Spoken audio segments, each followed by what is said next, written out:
welcome to the Old Man Orange Podcast. I'm Spencer Scott Holmes. And I'm Ryan Dunigan.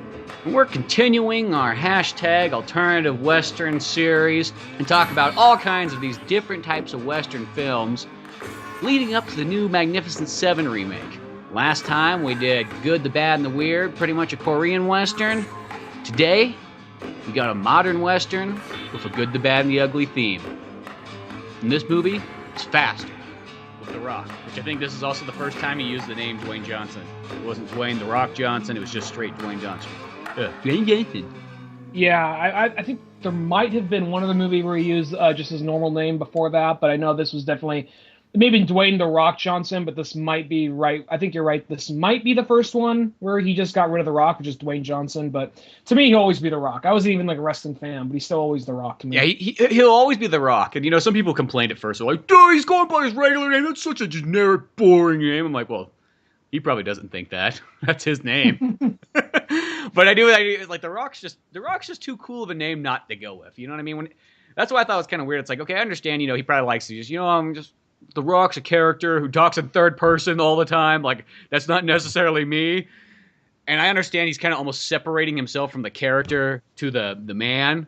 But I just don't think anybody, like, everybody kind of understands, like, well, yeah, when he's on wrestling, that's going to be a character. But when he's in real life, obviously he's not going to be like, and that's what The Rock says because The Rock is the best. He is the people's champion of movie making. Okay, Rock, just fucking say the lines on the script. The Rock doesn't have to say your candy-ass fucking lines. I feel like I think that in recent like movie trailers of him, I think I've seen Dwayne The Rock Johnson. I think I've seen that more often. I think now he just kind of owned it. I will say this, it's kind of weird. When you're a kid, you just, before you're even really a teenager, sometimes you just got to feel something to push against. And I just wasn't a fan of wrestling. I was never into wrestling. And I just saw The Rock. The Rock was a big deal, and everybody loved The Rock because he was the hot wrestler at the time. And for me, I was just like, he talks in third person. He just has a stupid eyebrow thing. Fuck that guy. I don't give a shit. Like, you do realize it's a character. It's a stupid character. You know, I think when you're younger, you got something to push. I wish I could do the eyebrow thing. I mean, don't say I haven't tried, but fuck him. Fuck him. Then I saw the rundown. I was kind of like, he's okay in this. And then, you know, surely after you saw him in a couple more action movies, and then saw him, he seems pretty cool in interviews. And then, like, you know, that's stupid, you know, like rebellious side of your brain, which has really nothing to rebel against. It just, you know, it's just like, I don't know what the fuck to do. I'm young. I'm angry for some reason. Just like, well, yeah, shut the fuck up. He's actually pretty cool. So now he's actually cut back to this time, 2016. He's one of my favorite actors, probably one of my favorite action stars, definitely. I think he's probably the closest thing we have to like a modern Arnold Schwarzenegger. Oh, I totally agree there. And I will say, he probably is, like, nowadays, almost like top 3 actors I look forward to being in a movie. Like, generally, if he's in a movie, I want to be there. And I will say, going back to kind of wrestling, because I watched a bunch of wrestling there in the 90s, and that time period, it was like The Rock was one of those guys, like, yeah, he's a cool, good wrestler, but he was, you know, wasn't really my total favorite. I was more into, like, Shawn Michaels and Bret the Hitman Hart and The Undertaker and even Stone Cold Steve Austin and all that stuff. But as time went on, I got to appreciate him more and more and more. And I was like, no, The Rock's really fucking badass. And then as a movie star, he is the modern Stallone, Schwarzenegger. He is the super action hero guy of nowadays. Which, as I said, there's mostly movies even that movie Central Intelligence, I didn't get to go see it, but I did kind of still want to see it because The Rock was in it. It was like, I'm liking him that much. He's almost kind of like, it's like Arnold Schwarzenegger. I'll see anything he's in, no matter what. And that movie, I was like, okay, well, it's got Kevin Hart in it, who's pretty fucking obnoxious. But maybe The Rock will outweigh it. Maybe his weight will take over. Even though I still didn't go see it in the theater, so I don't know it's like. Well, it clearly still didn't work on me enough, but I still think he should have like just his. This should be. We've said this on like the episode years back, but I really think his like the tagline for his career should be "Nobody moves The Rock." Oh yeah, that was our G.I. Joe 2 podcast tagline. But no, that's true. Nobody moves The Rock, because that's when he's here to stay, because he's the people's champ, and the people's champ is always here. Nobody rolls The Rock. Maybe that's what it was. Nobody rolls The Rock. But and this right here, faster is I will say this really quickly. Faster was a big deal for the time because there was about a 3-year period where The Rock was like not doing action movies, and it was kind of like, dude, what the fuck? You did The Rundown, you did Doom, you were in the Mummy movies and Scorpion King, and then all of a sudden he was doing things like The Tooth Fairy and The Gridiron Gang, which that was actually a good movie too. But it was just that kind of thing at the time. It was like, fucking handling a gun and shooting people or punching people. I'm angry. And then, well, I was just going to say, he did a couple Disney movies and stuff in that period. So there was this, like, might have been even longer. Because what's this movie, 2010 almost? Yeah, this movie's 2010. Doom. Yeah, and Doom's like 2005. So that's a 5-year period where he didn't do any action films. Which is kind of ridiculous to think about. Yeah, he did. Like, I mean, he was in a lot of comedy stuff where it's wink, wink, look who I am. And by this point, I warmed up to him. Like, he was the bad guy in Get Smart. And he was also in, I forgot, he was actually in Reno 911, the movie. Now, was Get Smart after Faster? It was before Faster. Now, he was still, the way they did, because the way Get Smart, the original show, it was kind of like proto-Austin Powers, but the movie did it more in, like, in the sense of, like, it was more like an action comedy and just more to happen, just like some, like, you know, funny moments, not really the whole slapsticky randomness of Austin Powers. And he was the villain. He was the guy who kind of came in as the guy who was just trying to be like the good guy to the Maxwell Smart, the what was his name? Was a Steve Carell character. Yeah, Steve Carell. And then surprise, surprise, turns out the one guy that was nice to him the whole movie is the bad guy, the Rock. But so for a while he was just doing all this kid stuff, and then he did, like you said, I think the big one, because he was in other guys up to that point too. But I think the big one that he did was Faster. That was the first, and I think it was one of those movies. A lot of people kind of forgot about this movie, but I think it reminded a lot of people, at least people in Hollywood, like, oh wait, this guy is like an action star. We kind of forgot for a minute. Well, the nice thing too is ever since Faster, he pretty much just has been delivering nonstop action movies, at least 1 or 2 a year. So now it's like one of those ones that's like, okay, good, he's getting back on track. Because there was that period, it's just like, do your action or your comedy family movie phase. Wait a little bit to do it. It's almost like he did it right off the bat. Where think about Arnold Schwarzenegger. He waited 15 years before he started doing that. Where The Rock did it after maybe 5 years of doing movies. Well, I think it was one of those things that he just started doing it because it was like because I'm such a big, here I am doing playing the dumb big character in a kid's movie. I think that was just the whole joke of it. But as time went on, though, I think they also did some of them were still semi-action movies, but more than anything, they were still kid films. There is the Escape to Witch Mountain remake that he was in, which I totally forgot about, or Race to Witch Mountain, which I'll be honest, that sounds cool because I remember seeing the original as a kid, but the 70s one. For whatever reason, and I'm not sure if it would hold up now. I remember liking it.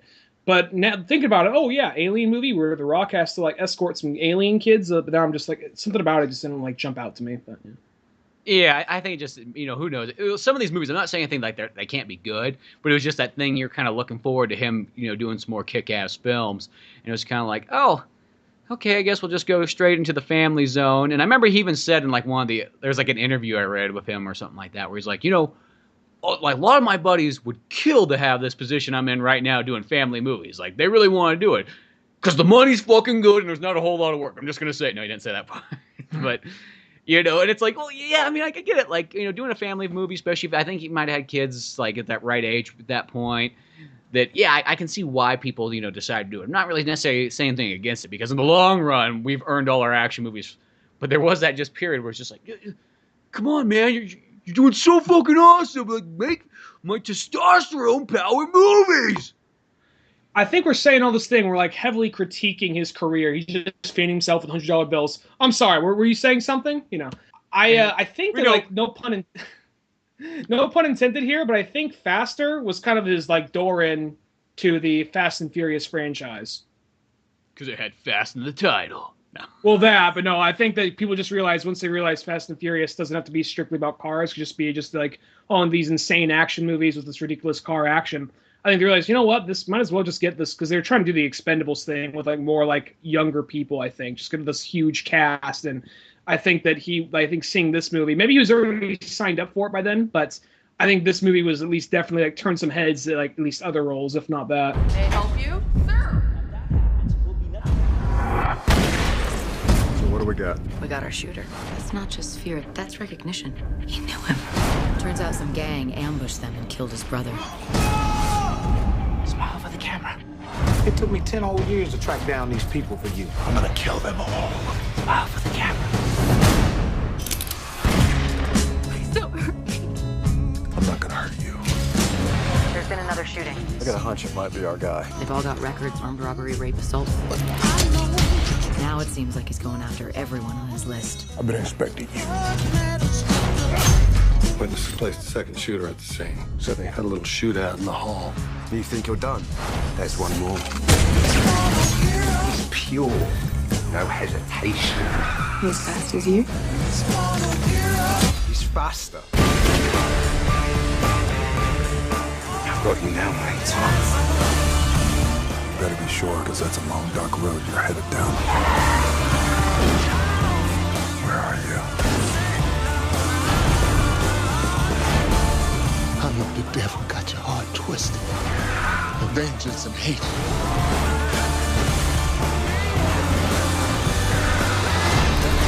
Can you find it in your heart to forgive? I can't.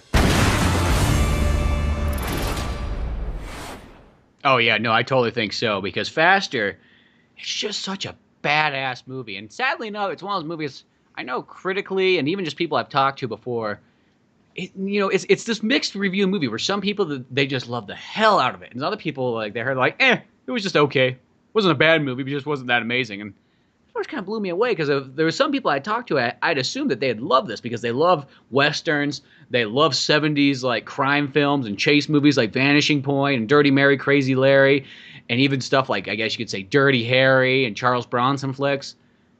And then, they see this movie and just go, it's okay. Like, this movie is awesome. Like, to me, I just feel like it felt very fresh, especially in the 2000s, after having, that whole long run of kind of dark, gothic-y, post-Matrix movies.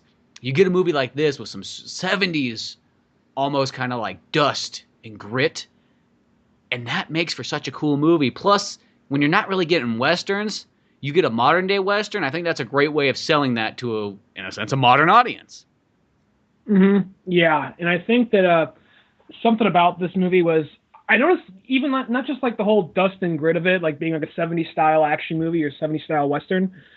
I feel like a lot of people, like, just the way it was shot and the way some of the action scenes went down, I don't think a lot of people got that, because I heard some earlier reviews, and granted, I don't think these are like they're the most, like, I don't want to sound snobbish here, but I don't think they were the most like aware you reviewers, you know what I mean?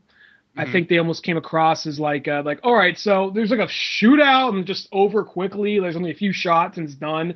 There's like a knife fight. Someone just gets stabbed real quickly and it's done. It's like, it's so quick. It's like he just shoots a guy who leaves. I mean, like that was some of the, because I'm not going to lie, I used to actually, more out of curiosity when I was younger, I'd go and look at YouTube reviews, just the people talking to a webcam, just out of curiosity, just see what people think. No, I don't do it. It was new and fresh at the time. Yeah. Now I don't do it because it just makes me mad. But at the time, there's a couple people I would frequently check out. And one guy was just like, you just would shoot a guy, just leave. It's just like, there's no action. It just happens. It's done. Like, well, it's kind of like that's how a lot of like 70s action films would happen. I mean, every once in a while you get like The Wild Bunch, where it's this big, long, drawn out shootout. But you get these other ones where it is very quick, very to the point, like a Sergio Leone movie. But when it hits hard. Exactly. No, and that's kind of how this movie plays out, is that, in rewatching the movie again, those action scenes actually feel longer than I remember them. For some reason, I remember them being much quicker than they were, but I was watching, it's like, well, they aren't just like bam, bam, and then that's it. There's a couple that are kind of quick, but there is a little bit more depth to them than I remember. But even still, what I liked about it is the quickness of them. That made it kind of cool, because once again, that was fresh for the time. We were so used to almost like this over-the-top, really drawn-out action films. You can almost say stuff that it's like in, like the Resident Evil movies and things like that, where these action scenes took up a lot of time. And I'm not saying anything against that. I love all, long-ass action scenes. Totally fine with that. Same thing here. But to get a movie that had that kind of grittiness feel to it, to just where that's how it would be in real life. You would walk into a room, and if there's somebody you're going to kill, you would just shoot them in the head and walk right out. That's it. You know what I mean? It doesn't have to have a struggle. Doesn't have to have this long conflict. Boom, and it's done. I want to say like maybe a year back we talked about Faster for like a tirade, but like in detail though, there's this the beginning of the movie, the very beginning. It's just the Rock. He is just like a force of nature in the movie. He's not even like a. It's not even kind of like he never smiles. There's only one time you see him smile, and it's like of a picture from years ago. It's like this guy is. He's always looking angry. He's always very short, very to the point, and like he's always sweating too because he's the Rock. He's always just fucking sweating. He's just so angry. Yeah, and like he's just like. Whenever they show him, he's just like, with the very beginning of the movie, when he's like pacing back and forth, just get the fuck out of here, gotta kill that guy, gotta kill that guy. And then I love that scene where he's talking to, I don't know if it's a parole officer or what, but like maybe just a shrink. He says, now, you never went looking for trouble, but you never stepped down from it either. So you just look at all these pictures of guys that were just totally fucked up. Like one guy's missing an arm, one guy like has his face like all fucked up. And then he says, like, so here's a card. Any trouble out there? You ever feel it? Give us this call. You got any questions? He's like, where's the door? It's so like, badass. I don't know. Then he gets out there. Like, a lot of people will, like, chuckle and laugh at that kind of shit. But to me, it's just like, I don't see that a lot in movies anymore. And I legitimately like that shit. Not in a satirical, like, snarky kind of way. I legitimately like that shit. Especially because the Rock can deliver those kind of lines like nobody else. The only people that can really deliver those lines are people like Stallone, Schwarzenegger, The Rock. There's some others I'm sure of. Like Statham, probably. But The Rock is up there. Sometimes Jet Li. Jet Li, yeah. I don't know. His thing will be like something like, oh, what happened to Yang or something? Like, oh, he took the stairs and it's a guy he kicked off a balcony or something like that, you know? Yeah, but those are all the guys that deliver the one-liners in a sense and do them well. Yeah. But you know the thing is too, it's interesting because he's in prison for 10 years, and you know I don't know if they've explained anything else by this point. So he's just raring to go. So the second he gets out of the prison yard, he's just kind of like booking it, like almost like he's not running, but he's just walking super fast. Gets outside, kind of looks left, looks right. Nobody's there to pick him up. He just starts jogging, and I think this is right when it says his name. It's like Driver. Well, actually, it says Driver because I just watched a little bit ago. It says Driver right in the jail cell. Not to like overcorrect. Oh, did it say? For some reason, I thought it right when he stepped out. I know I watched this like yesterday or the day before, but it's like right in the jail cell. But the thing is, when he walks out, they got this song, just this like it's like the slow kind of like I think it's a harmonica maybe, and then like he looks at the card. As soon as he flicks it into the wind, you got this like very like spaghetti. It's like a R&B hard rock song, but it has like this like Sergio Leone kind of like choir, this with his guitar picks in, he's just fucking running, and it just says faster. Just like it's like okay, then he jogs for like God knows how long, all the way to fucking Bakersfield in the fucking burning sun. Because we all know they don't build prisons next to town. Then he gets all the way to fucking Bakersfield, he gets to like a junkyard. And it's starting, you know, the music's starting to slow down. It's starting to slow down. You know, then he comes to a car that's like, he comes to a car that's wrapped in a sheet, pulls it off. A brand new black GTO. It's a looks Chevelle. Beautiful. Chevelle? Was it? He drives a GTO later. Well, in the flashback, he drives a GTO. Okay, well, it's a beautiful looking Chevelle. Just pulls up. As soon as he pulls it up, the music just picks right up again. He looks for keys, gets in there. Even though he just got done jogging like 15 miles through the fucking desert, he says like, oh, a leather jacket, I'll just put this on because I'm the fucking Rock. Yeah, it's already 100 degrees out, let's add another 20 to it. And then fucking pulls out like this list of names. There's a gun, hope enjoy the new ride or something like that. There's a note just like, oh fuck, and it just by that point like I'm in. I don't know where this movie's going, but I'm fucking in just from that. Oh, well, I remember sitting in the theater watching that movie, and we were there, and it was just like, at that point, you're just like, yes, this is a fucking action movie we need to break up that. In a sense, this is what this movie right here, I don't think people think of it as such a big deal, but like, I think it was a really big deal of transferring from the 2000s to the 10s. Because this is what kind of changed the action. You know, we were used to these over-the-top ones, and of course they still spilled over, but we were going to get back to a more grittier time. And maybe it didn't change enough, because I don't know if we had enough of these movies coming past it. But I do feel it did give a change, and it was just this really cool part because Arnold Schwarzenegger hadn't come back yet. Stallone hadn't really had his big comeback yet. This movie right here was like our our way back into that again. The Expendables hadn't happened yet, and even the Fast and the Furious Expendables versions hadn't happened yet. This was leading us to our classic style of 70s, 80s, and even 90s action. Yeah, and then he just drives off, and then as soon as this part's just funny, just because I mean it's one of the last guys you'd expect. It also looks just like this one guy we knew, so that made it a lot more funnier. But he pulls into the he pulls right in to like some business, some office accounting deal or whatever. Just walks right into this place. Excuse me, sir. He just walking right past. This is big burly Samoan motherfucker in a black leather jacket. He sees the nerdiest looking ginger. The guy looks petrified. Just blows the guy in the fucking head. Takes off, and just like, what the fuck, you know? And that's what I love about it. It's right to the point. There's not like they gets in there. There's not a struggle or anything. It's just quick, one bullet to the head, and it makes me laugh because I actually, that guy he was in one of our movies, if anybody remembers, Counterpoint Exploit. He was like the main character, I guess you would say, of that movie, and his name was Ben. And he was a really cool guy, and I actually ran into his mother like the other day. It was kind of weird. I was sitting and waiting in line somewhere, or not in line, but in an office, and this lady keeps showing me pictures of stuff. I'm like, oh, yeah, whatever. It's just like, well, why does this lady keep showing me all her like family pictures? And then all of a sudden she flips through, and I go, oh, wait a second. That's fucking Ben. I'm like, I know that guy. Look at it. Here's a movie poster he's in. And then she's like, oh, I remember that movie, and then so on. But it was just kind of funny that these things all kind of come circle. But that's not Ben who got shot. It looks just like Ben. Oh, yeah, but I haven't seen Ben in like 9 years. Or maybe not that long. 10, 5, 6, whatever, fuck it. But still, so continuing on faster with that little moment of whatever, like remembrance. Yeah. Remember when? No.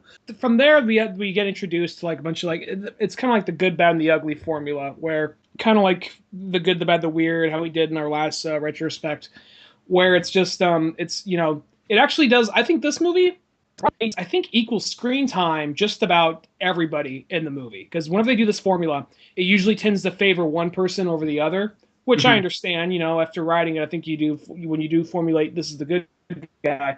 But this movie, I think it actually, The Rock still probably the most, but I think just about everybody has about equal amount of screen time. Because The Rock is essentially your good. The bad, even though you're not aware of it at the time, you're not supposed to be aware of it, is Billy Bob Thornton. He's the cop. No. I would say he is the ugly. No. I'd say he's the bad because they make a point that the killer is beautiful.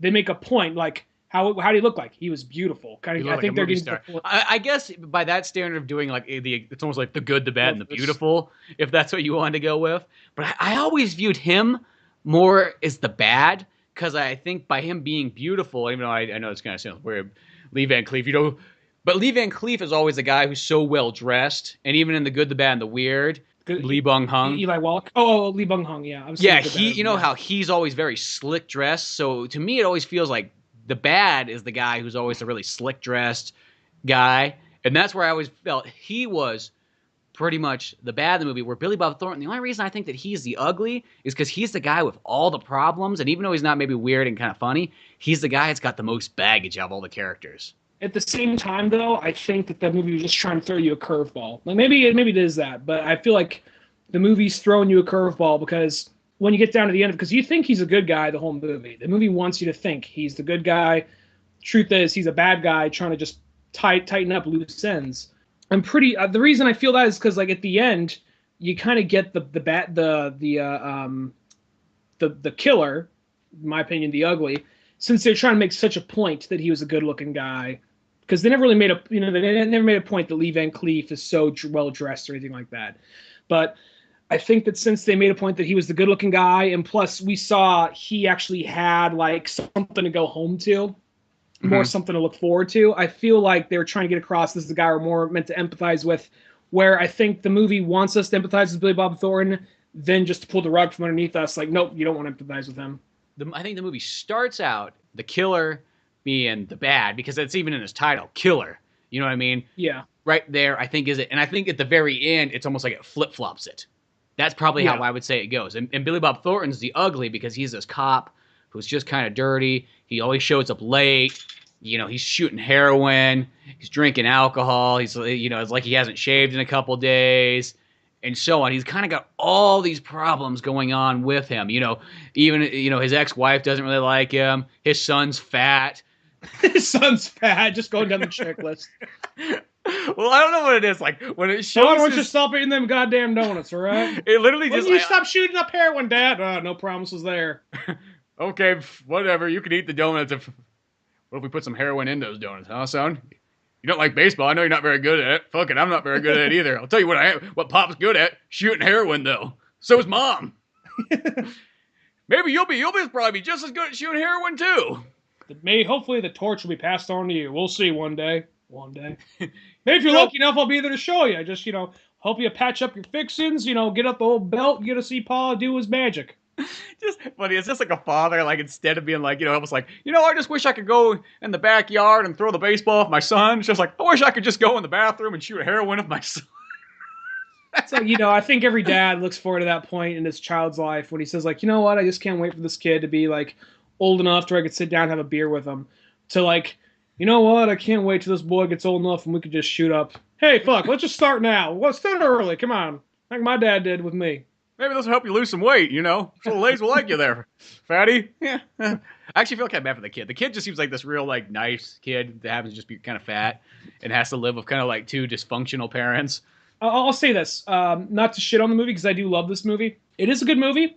It's not a perfect movie, though, and its big problem is I think the movie kind of shows too much at the beginning. I really think they could have waited a lot out for it to be... Because I think they want the big reveal to be... There's this video. There's the snuff video earlier on in the movie where you kind of get The Rock's backstory, where after a bank robbery, The Rock was the driver. His brother. And that's when they're driving the GTO. That's a really badass one. Yeah, the brother gets killed along with their whole crew, and you see in the video you don't see any of the guys' faces, but The Rock has a flashback. And we see it from his perspective, kind of like in a parallel action kind of thing. And we see, okay, the guy he killed at the beginning, the redheaded guy, that's one. This old pervert guy's one. So we see everybody's faces before he meets them. I really think that is something they probably should have showed later. I think they were trying to be clever and throw you a curveball and think, show this now, think we're giving them too much information, and then drop the big bomb on him later that the guy that actually shoots him is Billy Bob Thornton. But... I think that that right there, I still think that they kind of gave too much information because even there, I kind of saw like, why is Blood Moon Good, his ex-wife, so paranoid? What the fuck's going on? Like, oh, he's the guy in the video we don't see. So I really think the movie does make a big mistake of showing you too much at the beginning. But at the same time, I'm just glad this movie came out because there's not a whole lot of gritty 80s, 90s, even more. I think this movie's more 70s than anything. 70s style. I would say definitely 70s more than anything else. That's what it's mirroring. It's, between Dirty Harry and almost like a Sergio Leone Western. But I will say... Vanishing Point a little bit. Yeah, definitely a lot of Vanishing Point, Dirty Mary, Crazy Larry, Gone 60 Seconds, the original one. Getaway, definitely that one too. But I will say, I think first time around watching this movie... You may or may not see too much in that Billy Bob Thornton thing. I think that kind of comes the more and more you watch it. But I think that also the other thing that doesn't give it away is because the bad or the killer in the movie, they never really say anything like that he's tied in with this. He's just almost like this separate entity. So once again, I guess that might make it why he could be the ugly as well too. Because never once in the movie does it ever lead you to believe that, oh, maybe the bat or the killer was involved with this whole setup thing. It never ever points to that because he is literally just this assassin, and it's all I almost kind of like it because he's almost this guy he's only connected by one real instance that makes him there. He's this guy who pretty much was a kid who couldn't walk, and and he had these crutches on. It shows a picture of him as a child, like trying to walk and everything like that. And by having such a handicap, he almost does this thing where he overcomes this throughout life and becomes this millionaire through web stuff, and then he keeps going through different challenges. It shows him like climbing Everest. It shows him skydiving. It shows him doing these like insanely difficult yoga poses. Like just the whole point of his life is that he has to, take that next challenge just to prove that no matter what, even though he starts from being a broken, crippled body, he has been able to like rebuild himself and become, the pinnacle of man. He's beautiful. He's got money. He's got skill and talent. And through this, how do you get that next big high? It's almost like a Point Break thing. You can't just always rob banks. There's got to be that next way to kind of take it to the next level. So he becomes an assassin. And since he has best so way much to do money, that is to listen to Iggy Pop while doing yoga.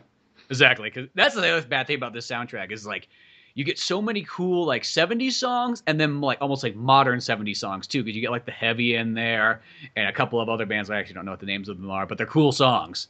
Mm-hmm.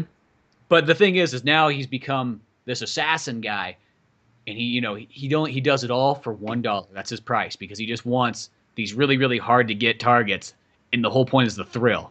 And then he's also sort of got this wife there, or he's not a wife yet. Maggie Grace.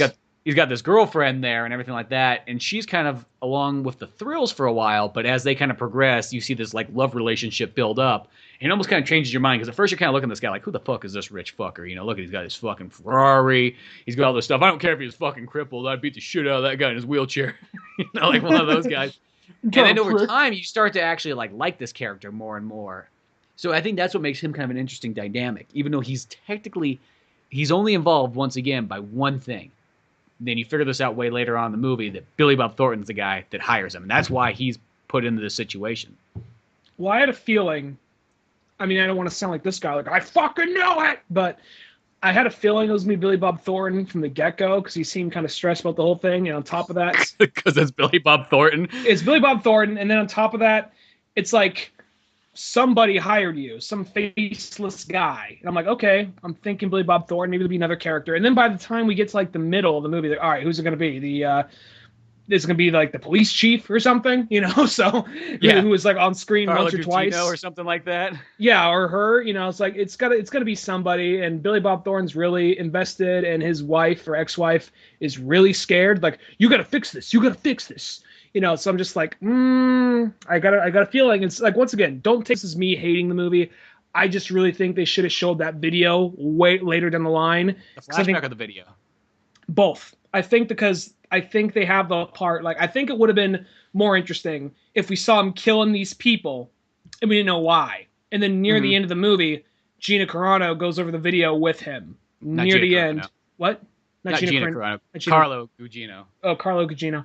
She goes over the video with Billy Bob Thornton later, and then by that point, later down the line, we could just we don't even need to show then there's another thing. They show a picture of Blood Moongun, the ex-wife, with The Rock's brother when he goes to visit his foster mother. So I'm just like, oh, there's everything right there. So it's one of those, like, don't get me wrong, I still love this movie. I just wish that it held back a little bit. Really, the only thing they need to show is just the picture of The Rock and his brother fishing. That in itself gives you everything you need to know of, like, in a sense, why he's killing these people. Because you're going, something fucking happened. I don't know what, but something went down. And almost that you could have saved later on. So yeah, I will say, in a sense, the movie maybe does give a little bit away, but it's just so good anyways that, maybe it'd be nice to have a little bit more twist in there and everything like that. But I still think they almost kind of make up with some other little twist, I guess, to kind of fill that void.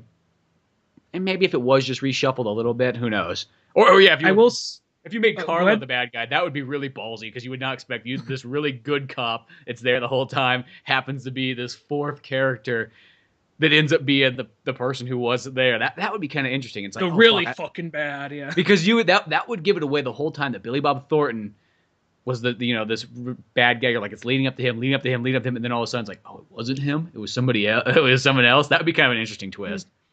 Yeah. Well, even the movie, like, it wasn't that the movie was blatantly obvious. I think it's more just like, I'm not trying to be like, oh, I'm so smart. Not that either. I just think I've seen so many movies by this point. Like, all right, it's not just going to be some faceless guy that walks on screen later. It's going to be somebody. So I will say, though, that did you see the original deleted ending to this movie? Yeah, where they got, like, the original ending. And that's one of those ones, I see exactly why they kind of changed it around.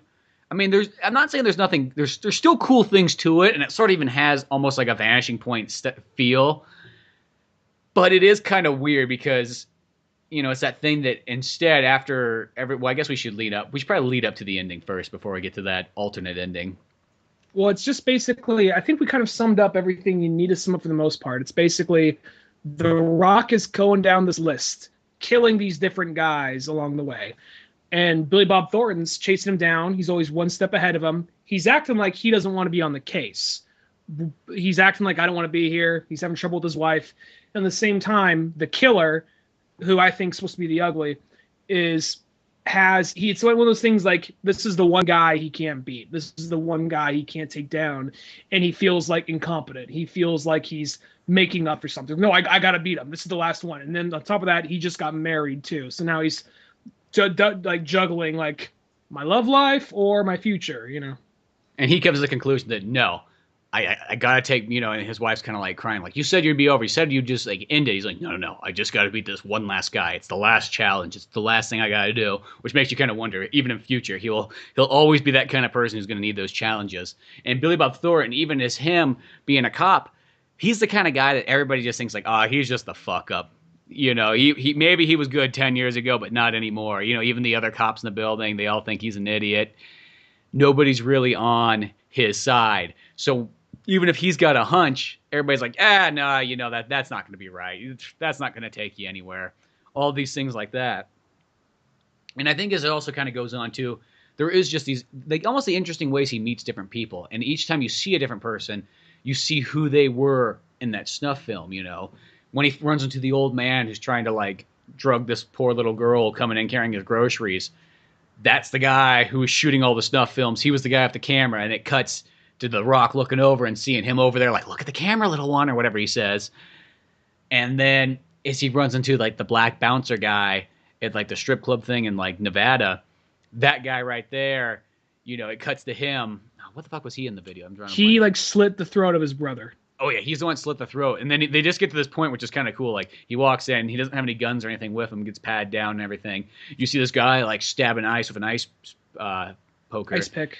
Ice pick, yeah, grabs that from there. And then they go into this bathroom, and there's just this old bathroom attendant guy. It's like, hey, Bob, wake up. He's like, he's like, no matter what goes down in here, I want you to step out there. You ain't going to say a word.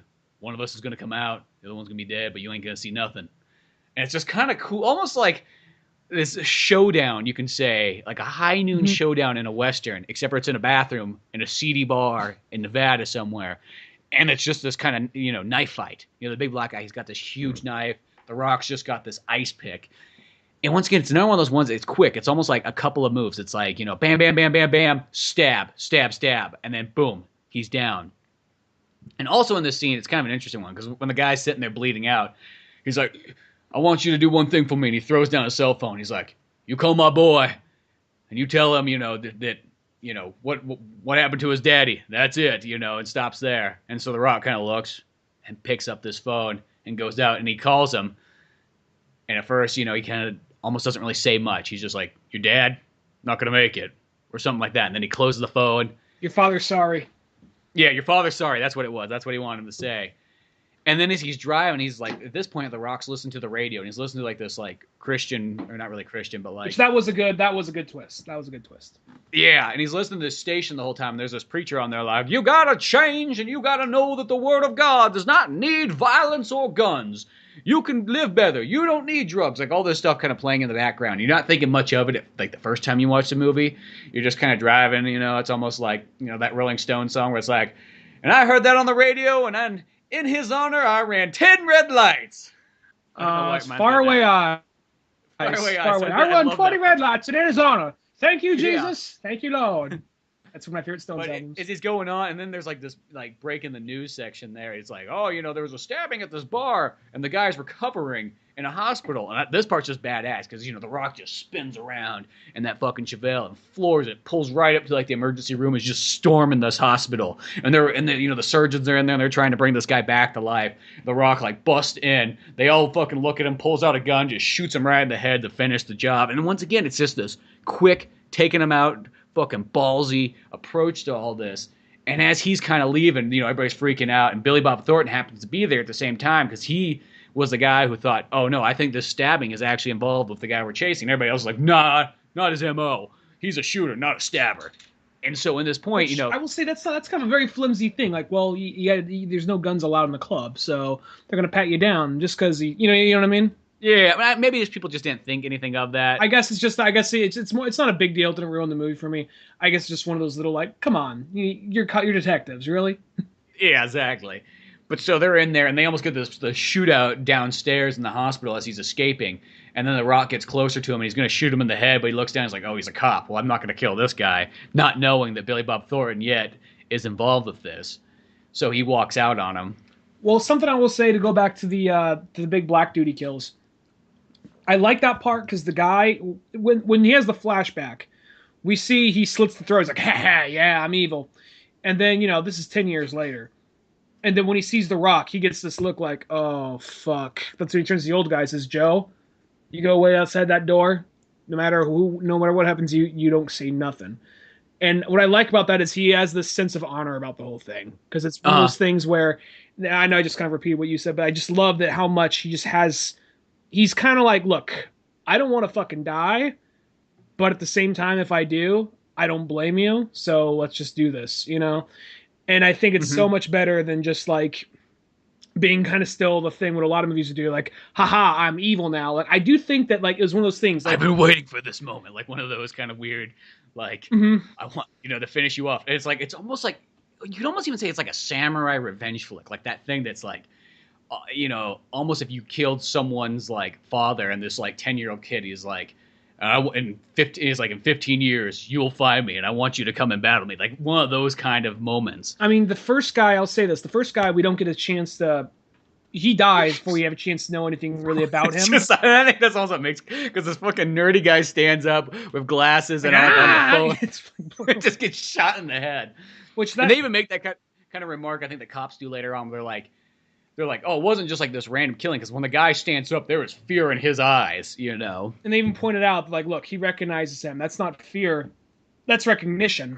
And he says, we look at this angle. He can't see the gun from there, so he doesn't even know he's dead. He's just surprised to see that guy. But it's one of those things that, like, I feel like with the exception of the first guy, for, like, the next 3 kills he goes after, each one gets a little less evil. Like I'm going to say, because the first guy, we're not going to count him because he dies before we have a chance to really know anything.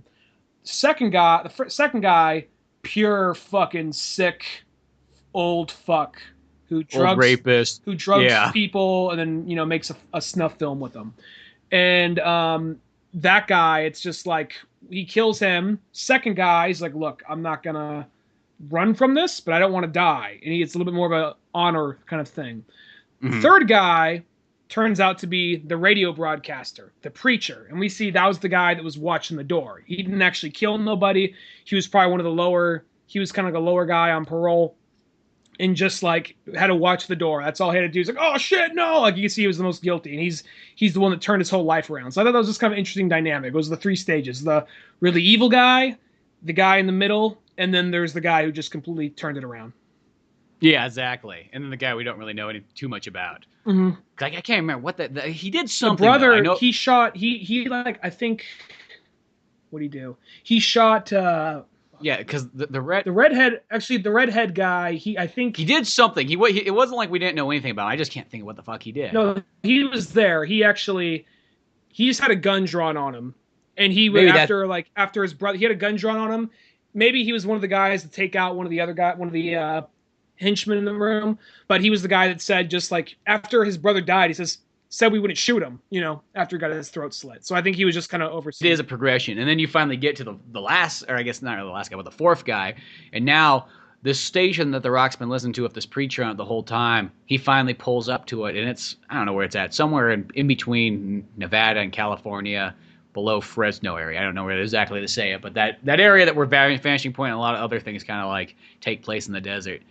And all of a sudden he pulls up to this, and there's a sermon going on. And it's just kind of this like almost like shantytown kind of church, It looks like it's just kind of set up almost like in a warehouse with, just like, fold out chairs, nothing special. It's got these lights that are just hanging on strings across the way and everything like that. But it's kind of a neat look to it all, And it's just this part, The Rock just kind of walks up and he just stands there, and this guy's giving his sermon, and there's just this pause. Because he recognizes, he knows exactly who that is who's shown up there. And then he finally ends it, and then they go outside to talk. Or I guess they talk inside first, because I remember his like wife and son come up. She's like, baby, you okay? He's like, yeah, honey. Just an old acquaintance. You going home now. And then next thing you know, they go outside, and they're standing by like this kind of lake. Or beach thing, or whatever the heck it is. and they're just kind of talking. And he's like, what happened to your brother 10 years ago? Like, I didn't mean for that to happen. You know, I was just hired. It was just supposed to be an easy job. I was just supposed to watch the door. I felt so sorry for you for 10 years. You know, he's going on about this. Like, I've changed. I've done all these things. And he's holding this Bible the whole time like that. He's like, and I believe you could change too. You don't have to do this and everything like that. And then all of a sudden, you know, The Rock fucking pulls out. He's just got this massive fucking, I don't know if it's like a 38 or what the hell it is, but it's not a normal gun at all.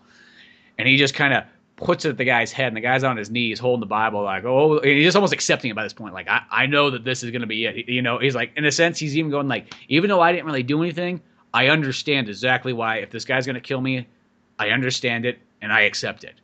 And even like his performance right there, I'll say, because the music, the score they got for this part, because it's kind of like, I want to say it's the same score whenever he has a flashback and there's to kill somebody. But the look on his face is like, can you find in your heart at all to possibly forgive me? Just looks so sad, so regretful. He's just like, no, I can't. And then he kind of has this faint smirk and says, it's okay because I'm about to forgive you. And then he starts saying, kind of like him, starts going down to his knees, as The Rock's pointing the gun at his head. And this is the thing you expect him to do. He pulls away and shoots the ground next to him. He's like, get out of here, leave, and just walks away.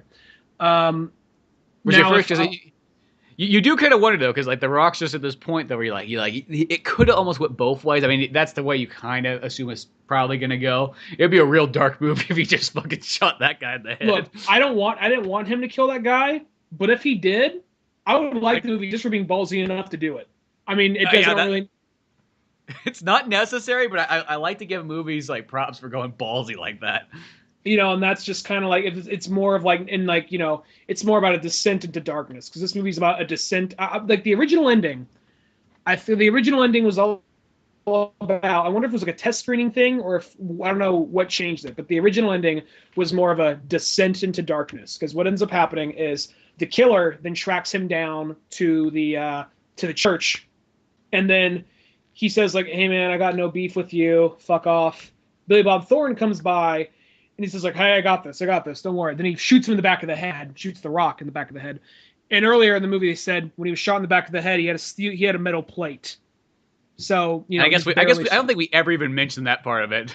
The Rock, this whole time, The Rock actually was shot in the back of the head. The bullet curved around, popped out of his cheek. He survived this. He was actually presumed dead for like, I don't know, minutes or something like that, even in the hospital. And they put this metal plate, and this guy just would not die. And that's almost like what fuels his rage, in a sense, is the fact that he came back from the dead to avenge his brother. Mm-hmm. And I guess that's a really important part that probably should have been mentioned in the beginning, but whatever. Okay, we come full circle to it. It kind of sort of slipped my mind up until this part. And then even when, Billy Bob Thornton, that's where he spills the beans to the killer. Like, I'm the guy that hired you. He was the loose end I had to tie up. Yada, yada, yada. Here's your dollar. He's just like, no, I don't need it. I didn't earn it. Drives off. Rock then, we then see Billy Bob Thornton's on his phone like, hey, honey, everything's tied up. We got to pick up where we left off. Get back together. I read Us Weekly, and I know more about women, so I'm pretty sure we'll be fine now. Because this is a real trusted source. Yeah, because that's just a random thing. He's like, while he's in the hospital, he's in the waiting room reading like a Cosmopolitan or something like that, and then he just like pulls that out of the thing and is carrying it with him. He's like, yeah, so we're gonna be just fine now. I read some How to Please Your Lady tips. We'll be totally fine. And that's where he gets shot in the back, and he's like, but how? Rock's like, metal plate, bam, And the original ending from there is he then realizes, he gets a sudden urge, you know what? Fuck that pretty boy. Fuck that other guy. Gets in the car. And it is a cool scene. They have I think they get to play a game of chicken. Both cars tumble. They get out, they have a shootout, The Rock wins, but then he goes up to the guy, grabs him by the hand, he's like, you're pretty good. And he gets this look in his face like that's all he wanted. And then it ends on this note of The Rock on the run from the police. The cops chasing. There's like just a line of cop cars chasing after him, and he's just driving off into the distance as it kind of pans up. And you also see Maggie Grace, because they made a big point that Maggie Grace did not want her husband, the killer, to continue on doing what he was doing. And you see her like target practicing. So it's kind of like, oh yeah. So she's almost like taking it over. Yeah. To hunt, whatever down. But that ending, I think the one that they use is actually technically better. Same here. But I will say that ending's cool in itself. That it's got a lot of these other 70s like tropes or 70s-ness in it.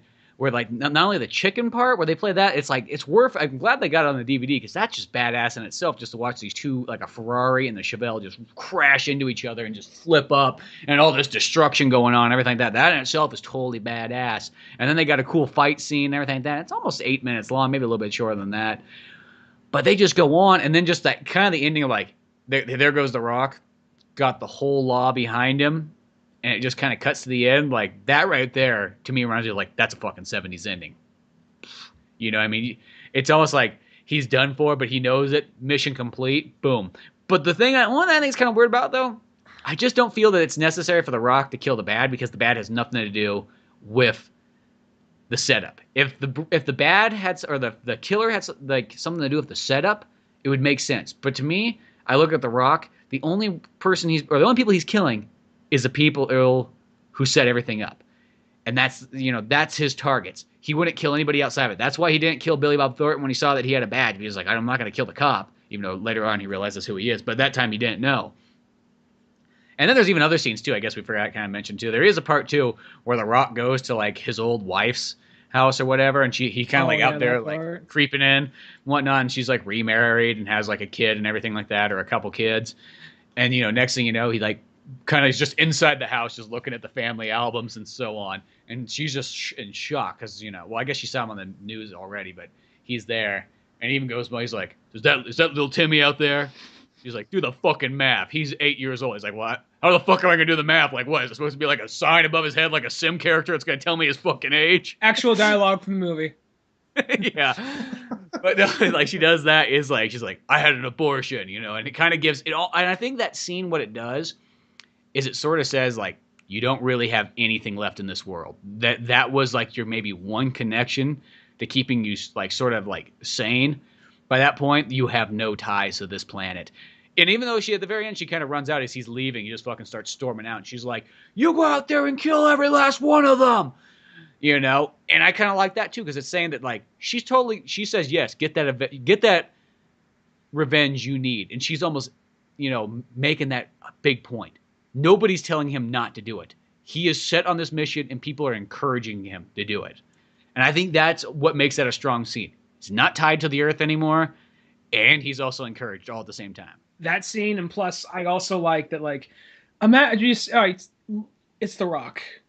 He's, like, pure muscle, good-looking guy. Just look at him. Just to imagine, I'm not trying to be that kind of, like, he's not fucking worthy because he's smaller. But just imagine, just being this, like, total alpha male, just made of pure muscle, and you see a guy getting into, like, his fucking, I don't know what it was. What was it? Something like a fucking Prius. Like, all right, yeah. You have a good day. I'm off to my accounting job, That's always what it is, too. Whenever a woman gets remarried in a movie, she always marries, like, this, like, just the most, like, loserous, maybe not loser, but, like, compared to the guy that she started with, you always look at that. I don't know why they always make it that. You're like, what the fuck is this? I mean, it's like one of those things, like... It's like in Jurassic Park 3. You're kind of going, like, that's the guy... Fucking, she marries, not Sam Neill. Like, I imagine that guy, it's like the guy she comes to, the guy that she, like, got to with after The Rock. I imagine he's the kind of guy, he's probably a really nice guy. He's just like, oh boy, look, the tile layouts for Home Depot came in. What do we want to make the bathroom now? Just flipping through it, And I think that he's got a safe job. He's a real nice person. Never did any crime or anything bad. Oh, honey, look what they got on Netflix. It's like my last husband was almost killed with his brother in a gang shootout. Oh, God, she just thinks back, like, God, I remember one time we were fucked up out of our minds and we were fucking on top of a car in the middle of the desert with, oh my God, now they just couldn't cut back to this guy, like, oh, Orange is the New Black is on. Just like go like that. Don't you just love the vibrant color on those drapes? Yeah. I'm so glad we went to, like, J.C. Penney's. I mean, it's just like, it's just as good a quality, but just a little bit cheaper. Yeah, but not as ghetto and dangerous as that Ross. I just don't care for all the the ethnicity it seems to show up there. I'm sorry, that's not me. That's my father. You know that. That's my father, but still, I just prefer the safeness of white. Just like, well, he's a little bit racist. Maybe that's the problem I kind of have with him. I didn't really think much of it. He seemed like a real nice fellow, but then all of a sudden he starts mentioning these things. And he calls. She's like, "Honey, is it true? Did a large Samoan man just leave our house?" He was. What did he take? What did he take? He was just he was a UPS driver. Oh, thank God, he gave us something instead of taking. That's such a relief. That's a noble thing for his people to do. Real noble. Okay. I'm about to go. I have to have lunch. Have a lunch break with Chaz. Talk to you later. But it's just kind of funny just watching these. Almost with Billy Bob Thornton, he has a scene too that kind of almost could break his reality, but it sort of changes it. He's kind of hanging out with his ex-wife at his kid's house and whatnot, and he's like, "Can I just stay here one night? Just one night. That's all I'm asking. Just let me stay here one night." And she's all, "Yeah, but you got to give me the drugs." He's like, "I don't got any drugs." He's like, "No, you fucking got drugs. Give me the fucking drugs."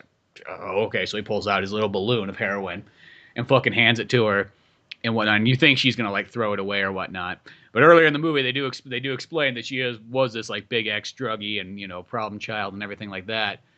So next thing you know, he's like laying in bed with his fat kid, just kind of going like, "His son. I'm just gotta get across, not the other kid, his fat kid, his one and only fat kid." Does he have two kids? No, just I feel it's very necessary to say what this kid is. And they're just like sitting there. He's like, "Dad, you don't have to pretend, you like baseball. I'm not very good."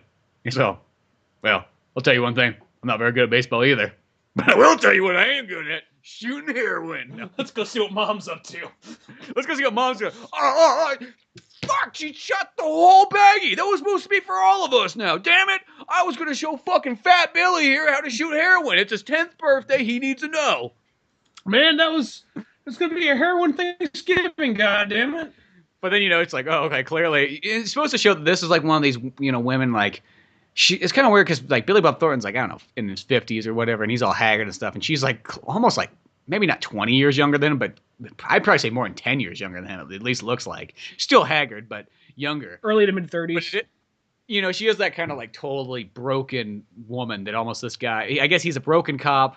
She's a broken criminal. And it's almost the two of them trying to like rebuild their lives, but they're both like not perfect people and never will be, no matter how hard they try.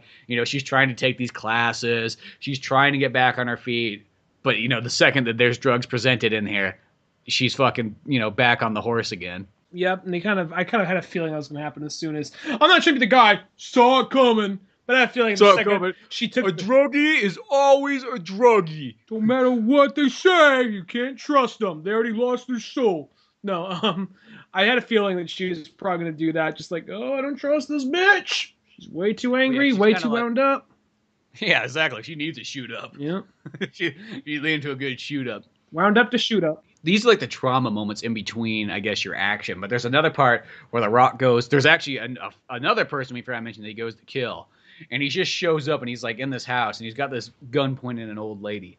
And you're kind of going like, well, what the heck is going on here? And stuff like that. He's like, where is he? Where's the old man?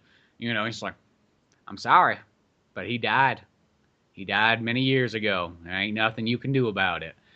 And then you realize later, it's like, oh, he's got this gun pointing at his mother's head. It's like foster mother, but yeah, it's like... No, I think that's supposed to be his real mom. I think it's supposed to be foster mother because... Or maybe it's because it's like, I get a point. I think it's actually... I think it's like, that's his mom, but she either had an affair or... Well, I don't know. I'm assuming his brother's supposed to be older than him, so maybe she had an affair or something like that. And since the dad, realizes that clearly The Rock's not his kid because he's not the same color, he kind of like, beat this child throughout life and really abused him and all these things like that. So, The Rock's just got this ultimate hate for, his father. But he had this ultimate love for his brother. Mm-hmm. And that was what kept them together. Almost his brother was sort of the one that protected him. But he thought that the old man was the guy that, since he wasn't in on the whole deal, that he's the one that sold them out and why all this stuff happened. That he thinks that that's the guy who got him set up and got his brother killed and everything like that. And, through this like thing, she's sewing up his wounds and everything. Because I think this is the point where he already got shot by the killer. And she's kind of explaining, like, even though your father kind of did hate you and beat you around, he still loved your brother. He would never have done a thing like that. Because he thought, because he assumed that, like, his father also, like, is the one that ratted him out. Yeah, so there's that scene here. There's all these, like, kind of... That's what makes this movie really cool, too, is not only you get badass action and this really cool story, but there is this deep kind of, like, dark drama going on in here, and these characters that are really messed up. And the funny thing is, the guy who's the killer really is the guy that's not that messed up, in a sense. He's the guy who in a sense, I guess you could say, he starts out messed up in life. He's a crippled as a child. But he rises up to being almost like a perfectionist. He really doesn't have a whole lot of baggage, nothing other than his ultimate drive. I guess that's his downfall, is he's got this drive that he can't stop. He has to be the best, and the best of the best.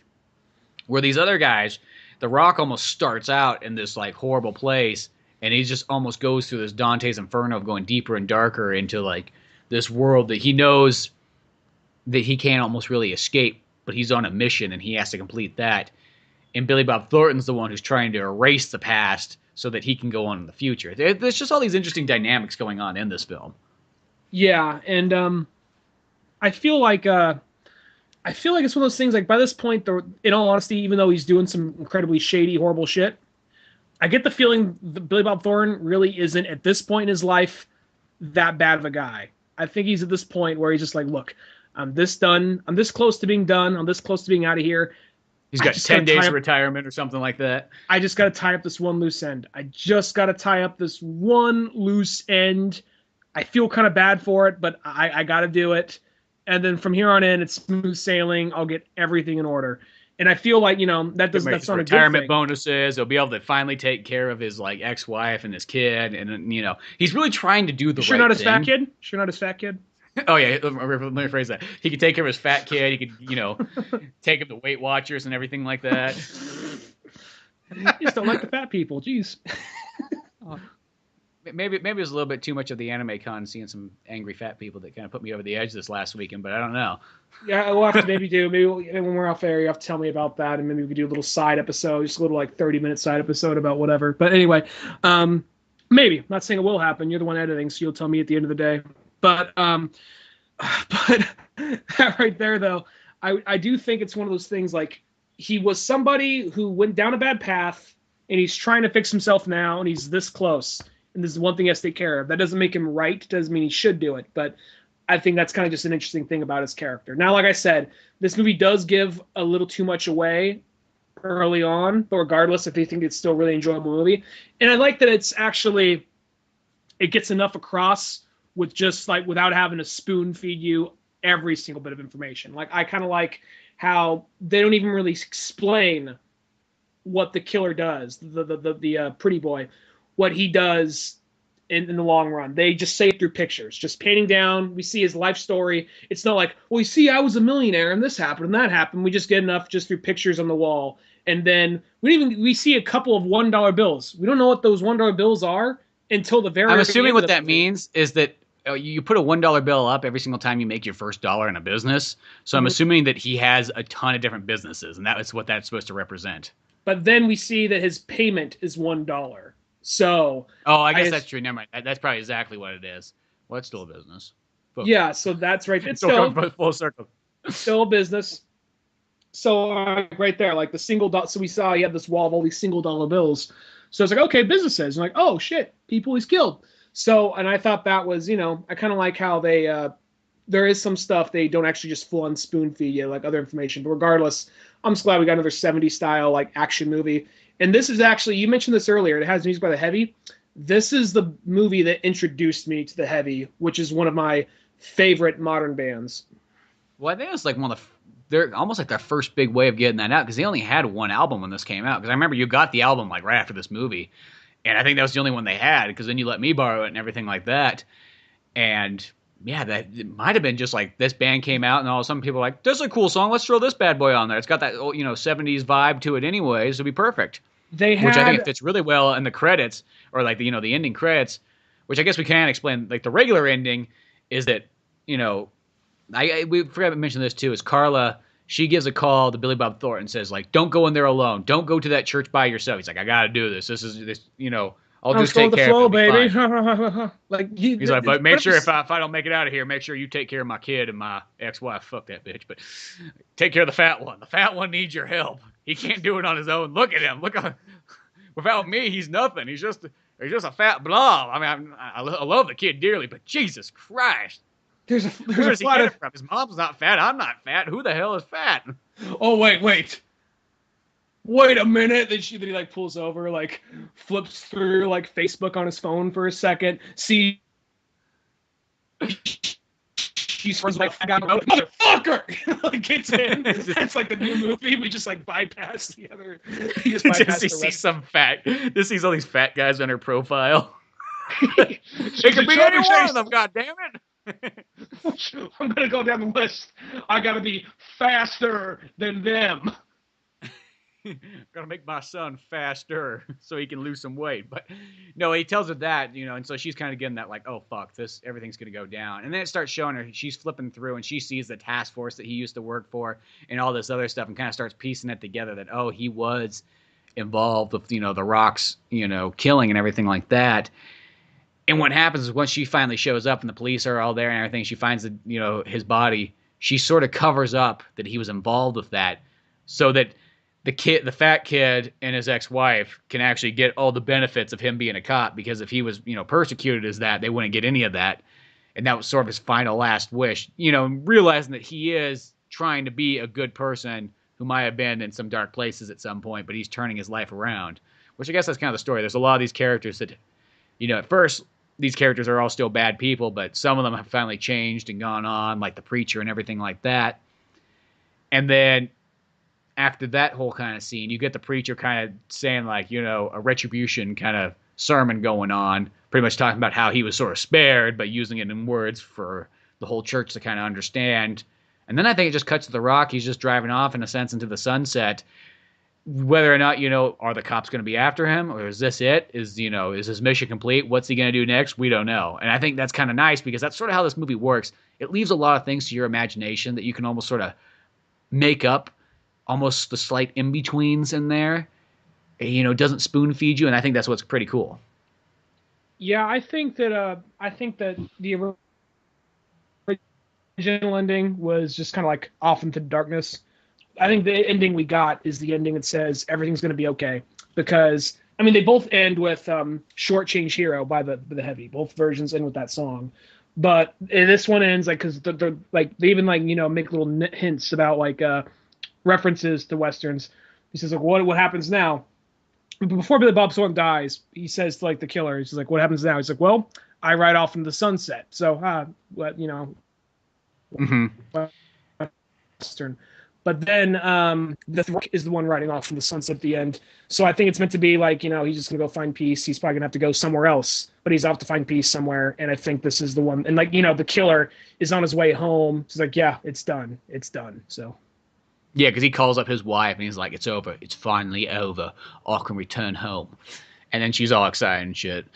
And so it's almost that thing is like the killer, his mission's complete. He's climbed the highest pinnacle of life. And now it's time for him to have a family and relax. The Rock, he's avenged his brother, and now it's time for him to go off and do whatever he does next.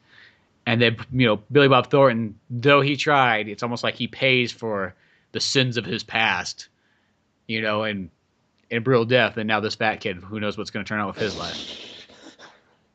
All right, off screen, you're going to have to... I want to know what the fuck happened at this comic convention to fucking piss you off so much. This anime convention, but should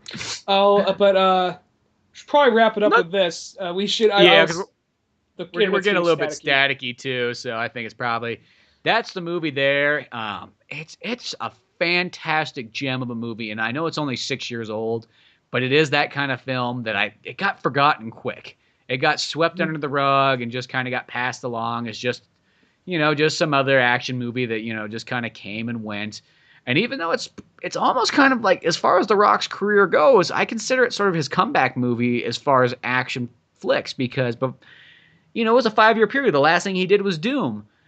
So right there, this starts him off going on the Fast and Furious and all that good stuff from this point on. So if you haven't seen this movie, this hopefully right here would sell you on it. If you want to also help support the podcast, I'll put a little link on there to an Amazon buy for this movie, either on DVD, Blu-ray, or streaming it, whatever you choose. Anything you do by clicking through that link won't cost you anything extra, but it will help with the podcast a bit. But check out this flick. It is a really, really badass film, especially if you love Westerns, especially if you love gritty 70s movies. This is a great alternative Western. So I got a couple things to say real quick. First off, a question for you.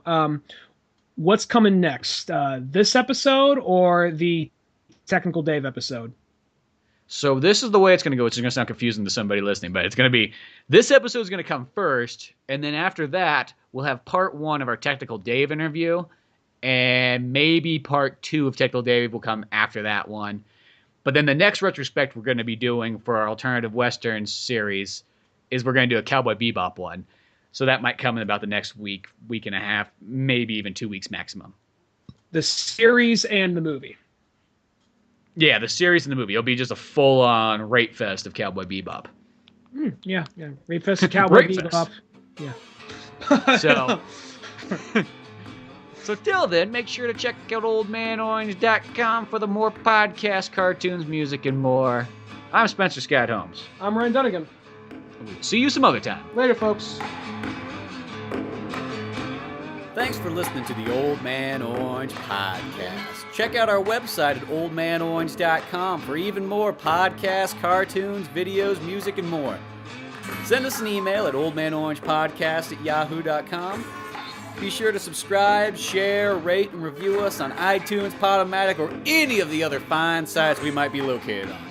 And if you want to help out even more, click on the Amazon or GameStop links on our webpage before you make any purchases there. It won't cost you a penny, but it sends us a little something our way. Thanks for listening, and tune in next week to Old Man Orange.